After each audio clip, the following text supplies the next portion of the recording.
مشاهدينا الكرام، برحب بحضراتكم من جديد، والآن موعدنا مع موجز لأهم وآخر الأخبار.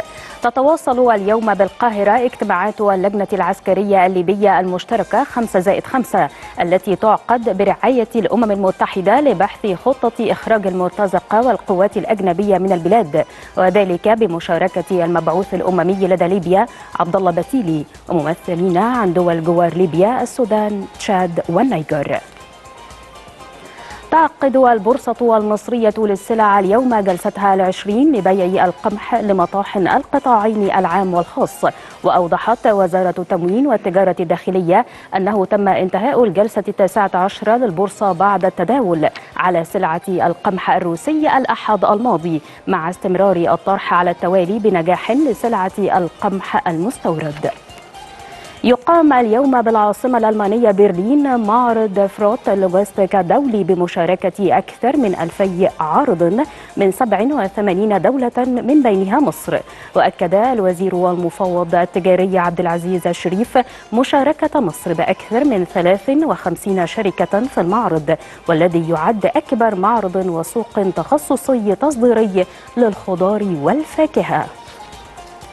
ينطلق اليوم على مدار 3 أيام مهرجان الفنون والحرف التراثية في دورته الثامنة في مركز الطفل للحضارة والإبداع متحف الطفل، والذي يهدف لإلقاء الضوء على الموروث التراثي المصري وأهميته في تشكيل ملامح المجتمع والحفاظ على هويته، وذلك لتشجيع الصناعات المرتبطة بالحرف التقليدية.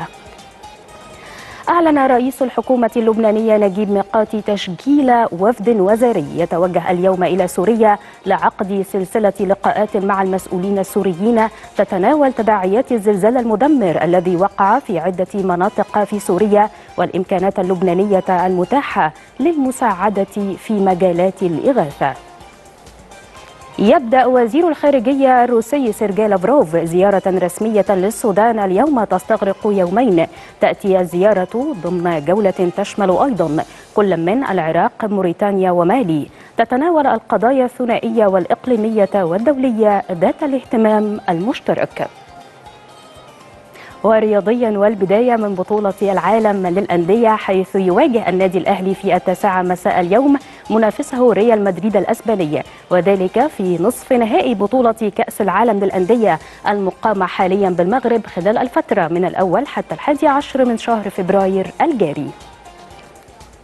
وأخيرا، يواجه فريق مانشستر يونايتد في 10 مساء اليوم منافسه ليدز يونايتد، وذلك ضمن مؤجلات الأسبوع الثامن للدوري الإنجليزي.